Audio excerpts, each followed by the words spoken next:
Hi, it's Alex. I'm here today with Chapter 51 of Tempted, and we are in Boston, Massachusetts today, June 1901. It was a city rich in stories. Every corner, building, and even many of the trees seemed to tap one on the shoulder, beg him to linger, and to hear what they had to tell. Darcy had taken a house in Brighton, overlooking the river. It was close to Georgiana's conservatory, and she was away most of each day. Darcy had little of his own to do, but it was pleasant to walk, and so he did. Every day he set out, sometimes wandering for the entire afternoon. No one recognized him. For a naturally private man who had more than his usual reasons for desiring solitude, this was a pleasant relief. He was free to ponder and reflect, free to sit for hours in a park gazing at nothing, free to simply search for himself. He had never thought himself precisely lost, but the last year had taught him that he was far from the grounded and confident man he thought he was. Bingley. Now there was a man who knew himself and was comfortable in his own flesh, and secure in more ways than that, but Darcy preferred not to think of happy Bingley and his glowing bride. In fact, they were another of the reasons he had left England for a time. He could not bear being the one to greet them upon their return from their wedding tour. The reprieve was not meant to be, however, for when Darcy returned to his rented house one afternoon, a telegram from Bingley was waiting for him.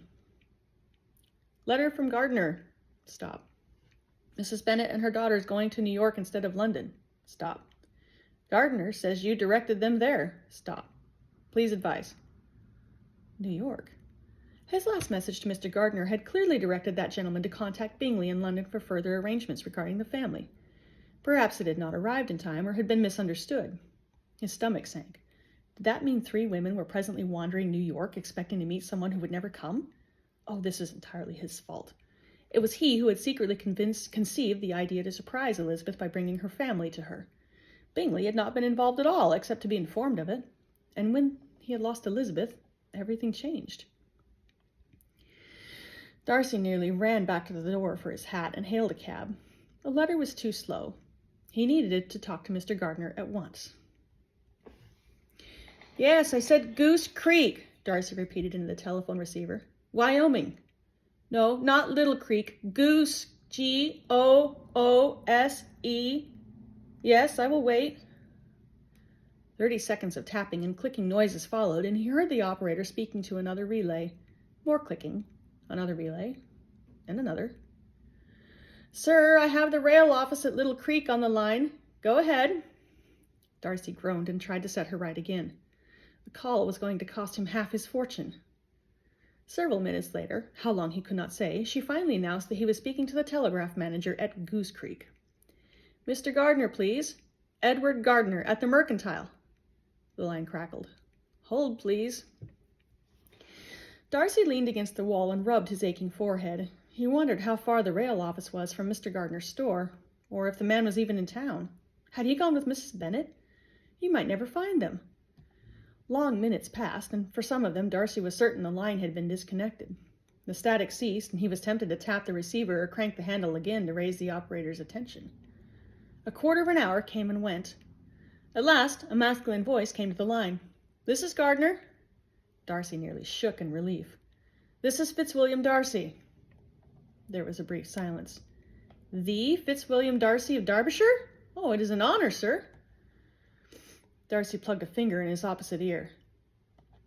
I'm in Boston just now and had a telegram from Bingley that Mrs. Bennet was coming to New York. Is everything well? Another snapping sound garbled Mr. Gardiner's reply. Yes, just as you said. Last letter.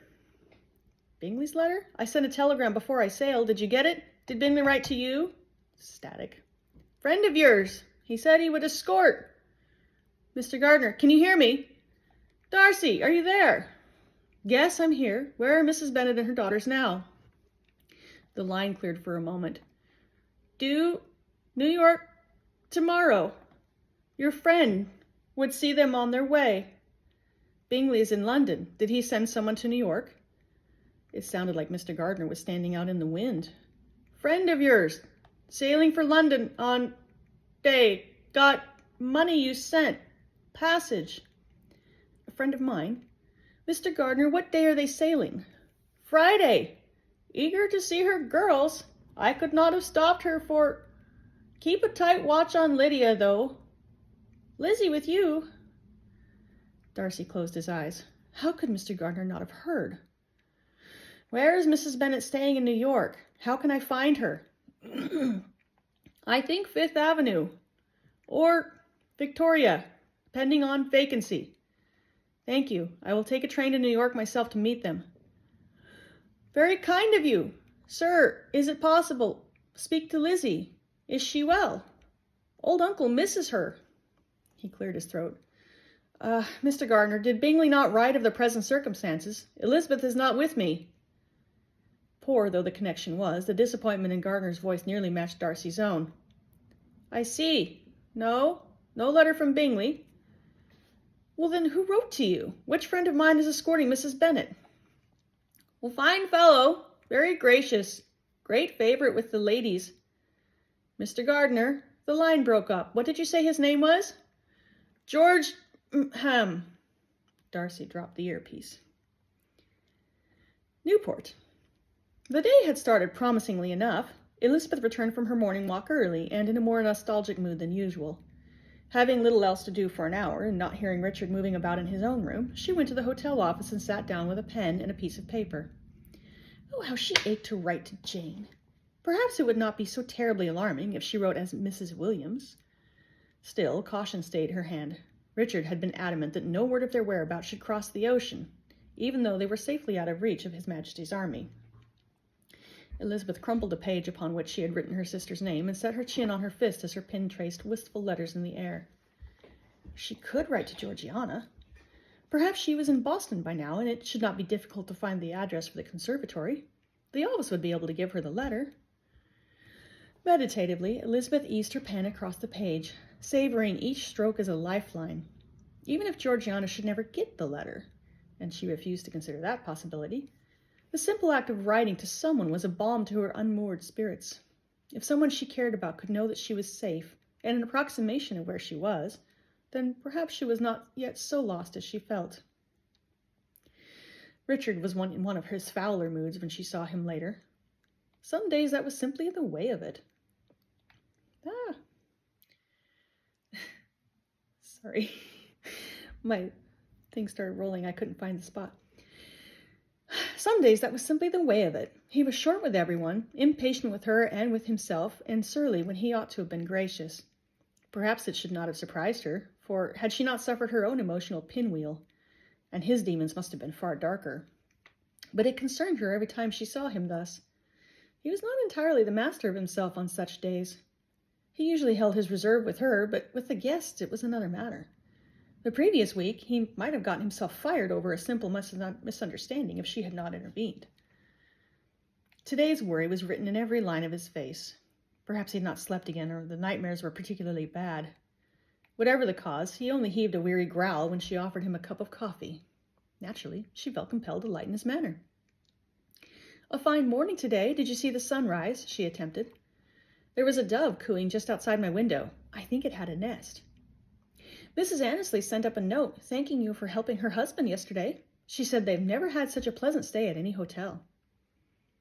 Oh, your new suit arrived. I thought it a bit narrow in the shoulder, but if you try it on, I will ask for the appropriate alterations.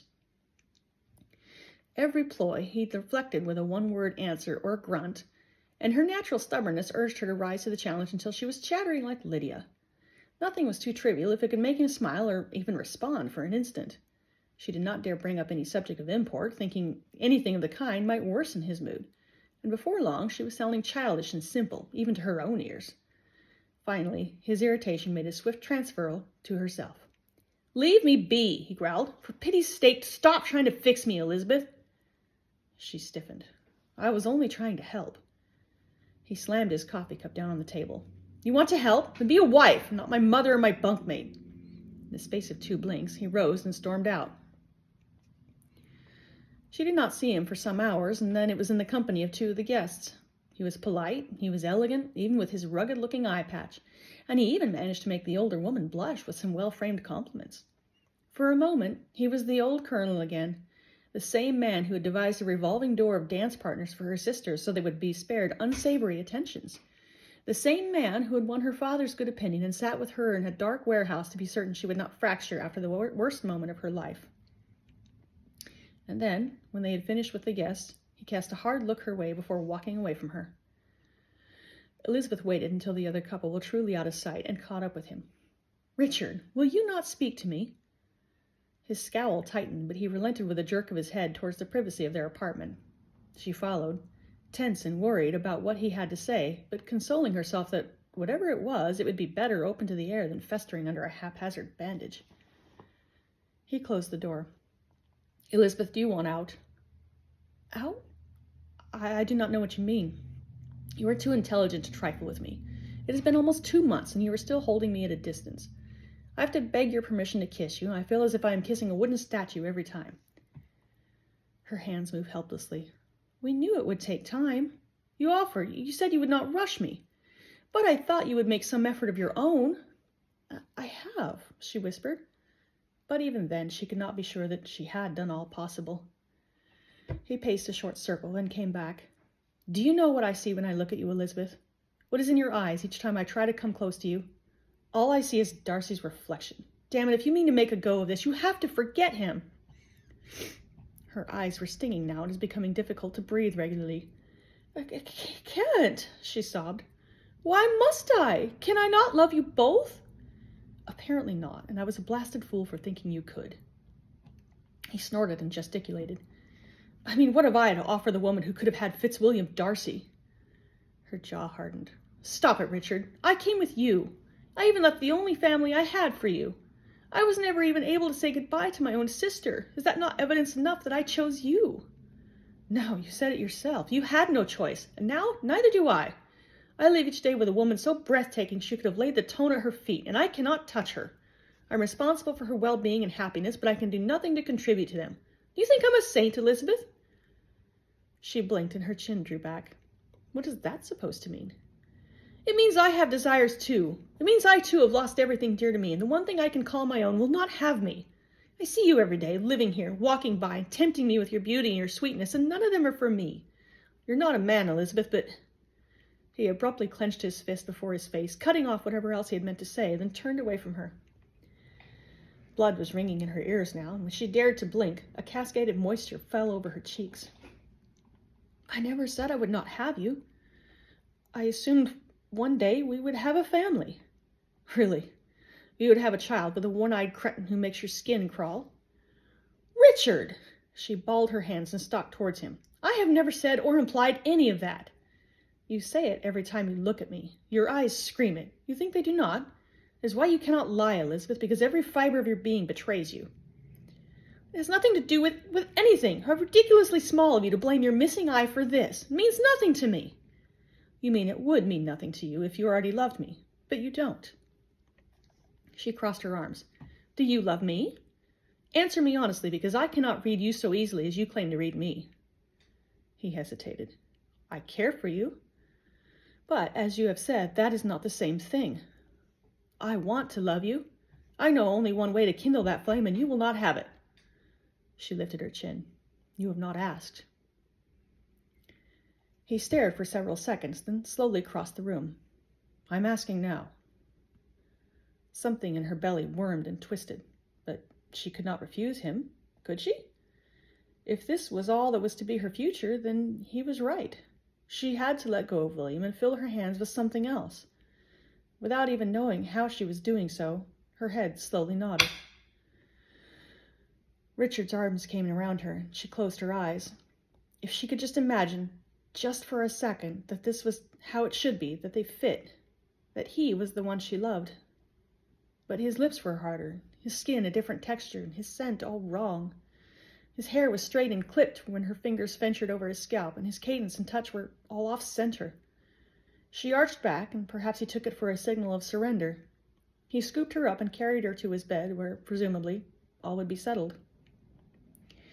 His mouth found her throat, his hands settled over hers, pushing them up beside her head.